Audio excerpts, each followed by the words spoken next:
Open your eyes, 여러분 해피 추석 look into 보내셨나요? mine. 해피 추석 보내셨나요? With 아직도 just 막 one 여자들은 stare, 노래하고 있는데 남자들은 TV 보고 I 있고 know 그런 I'll be 집이 있더라고요. fine. Open those 진짜 lips, 한국 많이 변한 것 lock 같아요. them with mine. 안녕하세요 여러분. 추석 잘 보내셨어요? 안녕하세요 여러분. 추석 잘 보내셨나요? 아니면 아직도 추석 연휴를 즐기고 계신가요? 아니면 일하고 계신가요? 저는 지금 장기 여행을 한 지 1년이 넘었거든요.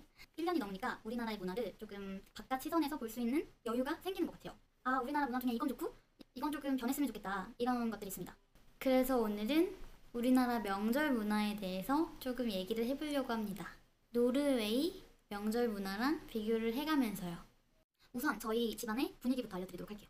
저희 가족은 대다수의 다른 한국 가족의 문화가 그렇듯이 제사를 지내는 문화를 갖고 있습니다. 그래서 매번 추석, 설날 이럴 때마다 차례 음식을 준비를 했던 것 같아요. 산을 좀 잘 타는 것도 어렸을 때 성묘를 많이 다녀서 그랬던 것 같아요. 그리고 몇 년 전까지는 저희 할아버지까지 따로 제사를 지낼 정도의 아주 제대로 된 제사 문화를 가진 집안이었죠. 이 제사 문화는 종교와 상관없이 우리나라의 전통이라고 생각해서 하는 분위기고요. 저희 가족 구성원 중에 크리스찬이 많긴 하지만 다 제사에 참여하고 있습니다.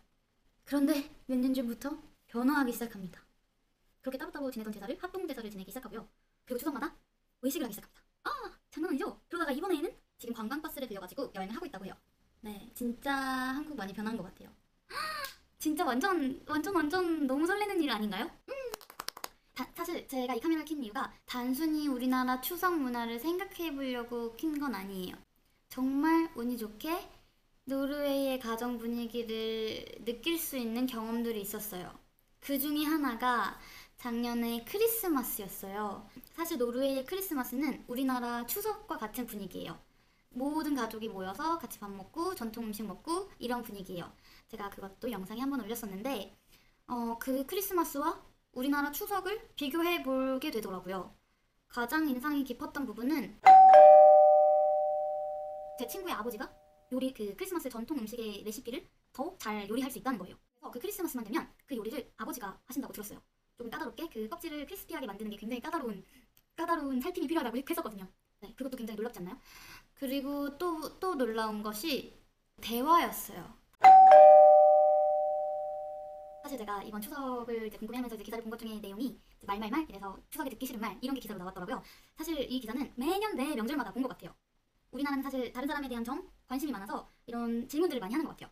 취업은 언제 하냐, 뭐 결혼은 언제 하냐, 애기는 언제 가질래, 둘째는 언제 낳을래, 애들 성적은 어떠냐, 이 메비우스의 띠처럼. 그런데 제가 그 크리스마스 가족 파티에 참여했을 때 그런 얘기를 하나도 들을 수가 없었어요. 뭐 직장생활은 어떠냐, 뭐 이러냐, 그런 얘기를 하질 않았어요. 대부분은 자신의 얘기를 하고 그걸 들어주고 공감하고 또 자신의 얘기를 하는 그런 식의 이야기로 많이 이루어졌던 것 같아요. 사실 우리나라는 약간 성과 위주의 그런 분위기잖아요. 그러다 보니까 가족 간의 대화도 그쪽 위주의 대화로 이어지지 않나 싶어요. 뭔가 과정이 아니라 결과만을 이야기하는? 근데 결국 그것도 상대를 평가하기 위한 그런 질문들이 많은 것 같아요. 근데 저도 반성을 하게 되는 게 저도 안 물어봤던 건 아니었던 것 같아요. 제 사촌 오빠가 진짜 성실하고 그 전 붙였던 오빠 굉장히 성실하고 성격도 좋고 똑똑하고 그러거든요. 근데 이제 결혼을 좀 안 했어요. 그래서 오빠 왜 결혼 언제 할 거야? 여자친구 언제 보여줄 거야? 이렇게 물어봤었던 것 같아요. 근데 오빠가 워낙 착해가지고 그거에 대해서 막 짜증을 내거나 그런 뭐 찡그리거나 그러지 않아서 좀 편안하게 물어봤었던 것 같은데 지금 생각해보면 그것도 묻지 말았었어야 했던 것 같습니다. 또 노르웨이 가족 문화에서 감동을 받았다기보다는 저한테 굉장히 신선했던 게 아침밥이나 이제 점심밥 같은 경우를 그냥 자기가 원하는 걸 해서 먹는 그런 분위기였어요. 사실 우리는 이제 가족이 모이면 대부분 한 번에 다 같이 상을 차려서 다 같이 먹고 그래야 되잖아요. 그래서 이제 좀 먹기 싫은데 먹어야 되고 좀 아침에 일어나기 싫은데 이제 같이 밥 먹어야 되니까 같이 먹어야 되고 그러잖아요. 근데 여기서는 자기가 원하는 재료들을 사가요. 그래서 아침에 자기가 원하는 요리를 해 먹어요. 그렇게 되다 보니까 가장 나이가 많은 엄마가 부담이 없어요. 20살 넘으면 자기만의 취향이 생기고 자기가 요리해 먹을 수 있잖아요. 게다가 이제 또 여행 가서는 사실 저는 이게 참 어색했어요. 왜 우리나라 문화에서는 사실 엄마가 차려준 밥상 이런 거 이제 항상 먹고 그러다가 그렇게 해주시는 사람이 있는데 각자 그렇게 해먹는 것 자체가 너무 막 어색하더라고요. 약간 정이 없다고 느껴지기도 하고. 근데 반대로 생각하니까 그 엄마는 얼마나 편해요. 그 엄마 인생도 있는데 그리고 그 엄마도 즐겨야지. 그렇게 요리해주는 거에 대한 부담이 없어야죠. 그러니까 이렇게 가족끼리 캐비너로 여행을 한다거나 이런 게 그 누구 하나 부담이 없는 거죠. 그게 저한테는 정말 좋았던 경험이었기 때문에 여러분한테 알려드리고 싶었습니다. 이번에 에릭 동생들이랑 어울릴 기회가 있었는데 그 여동생이 오빠 뭐뭐뭐 사와 이렇게 얘기를 하더라고요. 그리고 제 친구 형제가 남자 둘 여자 하나인데 그 셋이서 다 같이 요리 준비를 하더라고요. 그것도 너무 보기 좋았어요. 진짜로. 뭐 여자 그 동생이 요리를 좀 더 잘해서 이렇게 진두지휘를 하긴 하지만 다 같이 요리를 준비하는 그런 분위기와 모습 이런 게 굉장히 보기 좋았었던 것 같습니다. 제가 추석을 잘 보내는 마법 같은 말을 알려드리도록 하겠습니다. 바로 그러게요입니다. 대화는 이렇게 돼요. 야, 너 밥은 먹었냐? 야, 너 학교 성적은 어떠냐? 그러게요. 야, 너 결혼은 언제 하냐? 그러게요. 야, 너 첫째는 언제 낳을래? 그러게요. 야, 너 취직은 언제 하냐? 그러게요. 저는 이거 진짜 잘 써먹었어요. 근데 질문을 이제 끝까지 하시던 분이 야, 너 왜 그러게요? 야, 너 왜 그러게요? 라고만 대답하냐? 그러게요. 라고 하면서 같이 웃었던 기억이 있습니다. 제가 지금 한국에 없다 보니까 아무래도 이 10일간의 연휴를 만끽할 수 있는 한국의 추석이 너무 궁금하더라고요. 그래서 뭐 포털 사이트에 들어가서 이런 기사를 봤어요. 근데 너무 속상하게 댓글이 안 좋은 댓글이 많이 달린 모습을 볼 수 있었어요. 사실 어렸을 때부터 사촌 오빠들이 전을 부치기도 하고 큰아버지들이 뭐 장을 봐오시기도 하고 뭐 이렇게 제기를 닦으시기도 하고 다 같이 준비하는 명절 분위기였거든요. 그래서 뭔가 여자들만 고통을 받는 그런 명절의 느낌을 받진 않았어요. 제가 사실 며느리로서의 역할을 하지 않았기 때문에 딱 얘기할 수는 없겠지만 저희 가족은 굉장히 평등한 문화였었던 것 같아요. 그래서 저는 모든 한국의 가족이 이런 줄 알았어요. 그런데 아니더라고요.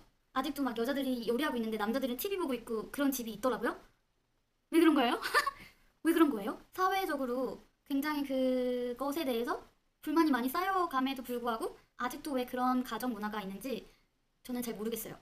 사실 이런 변화는 한 번에 이루어질 수는 없는 것 같아요. 저희 가족을 보면 이 큰 변화가 있을 수 있었던 것은 조금씩 변했기 때문인 것 같습니다. 이게 한 번도 외식도 같이 안 해보고 뭐 여자들이 맨날 일하다가 갑자기 여행을 간다고 하면 사실 여행 가서도 평소에 쌓인 불만 얘기하다가 싸움으로 이루어지고 이럴 수 있잖아요. 그런데 저희는 몇 년 동안 외식을 해오다가 그렇게 가족 단합이 이루어지고 그리고 나서 그러니까 이렇게 여행을 할 수 있었던 것 같아요. 그런데 가장 중요한 건 변화하려는 마음인 것 같아요. 사실 전통이라는 게 쉽게 변하지를 않잖아요. 그래서 그 때에 맞춰서 차근차근히 변화하는 게 중요한 것 같아요. 저희 집에서의 가장 큰 변화가 있었던 계기는 전통과 형식을 중요시 하시던 작은 할아버지의 별세였던 것 같아요. 그분께 어르신들이 많이 제안을 했겠죠. 세상이 이렇게 변화하고 있다. 이렇게. 그런데 이제 저 작은 할아버지께서 그래 알고 있다. 그런데 내가 가거든 그렇게 하거라 라고 얘기를 하시는 걸로 알고 있어요. 작은 할아버지께서 워낙 전통과 형식을 중요시 여기시던 분이시니까 그걸 받아들이기가 힘드신 거죠. 그래서 제 생각은 변화하는 시점이 언젠가는 있어요. 그렇기 때문에 이거를 억지로 막 하려고 하면 싸움만 일어나는 거죠. 예를 들면 전통과 형식이 인생의 전부라고 믿고 계셨던 할아버지한테 우리는 변해야 한다고 할아버지가 우리를 따라야 한다고 그랬으면 그 가족의 단합이 어떻게 이루어졌겠어요. 그죠? 그렇지만 그 안에서 조금씩 변화할 수 있는 부분들이 있는 것 같아요. 몇 년 전부터는 추석에 외식을 하기 시작했어요. 저녁에 이렇게 요리해서 먹는 게 아니라 밖에 나가서 외식을 하고 마음 편하게 모든 가족 구성원이 편하게 정말 먹었어요. 그리고 돈은 가족 구성원이 돌아가면서 돈을 냈어요. 제일 처음에는 큰아버지가 내시고 그 다음에 이렇게 사회 활동을 하고 있는 모든 구성원이 돌아가면서 돈을 냈습니다. 저도 한 번 썼어요. 굉장히 의미 있는 순간이었어요. 그런데 이렇게 많은 변화가 있었던 저희 집안에서도 조금 안 됐던 점이 제사를 지내고 이제 밥을 먹을 때 겸상을 안 한다는 거예요. 물론 저희 큰어머니들이 참여하고 싶어 하지 않으신 부분도 있겠지만 그게 예전부터 그랬으니까 그게 잘 안 되는 것 같아요. 저는 꾸역꾸역 남자들이 있는 그 사촌 오빠들 사이에서 밥을 먹곤 했었답니다. 그리고 저는 불만이 있는 게 있어요. 그 제사를 할 때 절을 하잖아요. 왜 여자들이 맨 마지막에 하게 되는 거죠? 제사 음식 하느라고 고생한 저희 큰어머니랑 고모들이 맨 마지막에 절을 해요. 그것도 따로 방에 이렇게 있다가 마지막에 절을 하시죠. 그리고 저 같은 경우는 이제 처음부터 끝까지 참여를 해서 중간에 이제 제 차례가 되면 절을 하는데 한 번은 기분 나빴던 적이 있어요. 원래는 항상 저보다 어린 남자 동생들보다 제가 이제 제 나이에 맞게 절을 했었는데 저보다 동생인 사촌 동생을 먼저 시키려고 하는 거예요. 그래서 제가 그때 분위기가 약간 넌 여자니까 맨 마지막에 해야지 라는 그런 분위기인 것 같은 거예요. 그래서 내가 쟤보다 나이 많다. 내가 먼저 해야 한다. 이렇게 우겨가지고 먼저 절을 했었던 기억이 있습니다. 근데 저희 집에서 왜 겸상을 안 하냐면 저희 큰엄마들이랑 엄마, 고모는 성별을 가지는 않으시거든요. 그러다 보니까 남자들 다 이제 밥 먼저 먹여서 보내고 그 뒤에 자신들은 좀 편안하게 먹는 그런 분위기여서 겸상을 안 하는 것 같아요. 그리고 저희 가족분들이 술을 좋아하시거든요. 그래서 철상한 뒤에 이제 술을 좀 하는데 아무래도 큰엄마랑 고모는 그런 술 분위기가 싫으셔가지고 또 같이 안 먹는 것도 있는 것 같습니다. 아, 겸상을 안 하네. 굉장히 성차별적인 모습이다. 이렇게 생각할 수는 없는 것 같아요. 다 그 상황이 있는 거고 그 상황에 따라서 이렇게 구분이 될 수도 있는 거를 무조건 다 성차별로 보는 건 오히려 더 차별을 불러오는 것 같습니다. 그래서 제 생각은 이 모든 것에 대한 서로의 생각의 공유가 굉장히 중요한 것 같아요. 여러분의 생각이 궁금해요. 여러분은 우리나라 명절에 대해서 어떻게 생각하시나요? 여러분의 명절이 궁금합니다. 그리고 어떻게 변했으면 좋겠는지, 어떤 점은 좋은지 같이 얘기해봐요. 밑에 댓글로 남겨주세요. 그리고 앞으로도 이렇게 제가 여행을 하면서 깨닫게 된 점, 그리고 느낀 점, 이런 것들을 영상에 올리려고 합니다. 같이 얘기해봤으면 좋겠는 점을 한번 얘기해주세요. 그리고 사실 제가 구독자 1000명이 되면서 Q&A 영상 요청을 받았는데 Q&A 영상 요청은 있는데 질문이 없어요.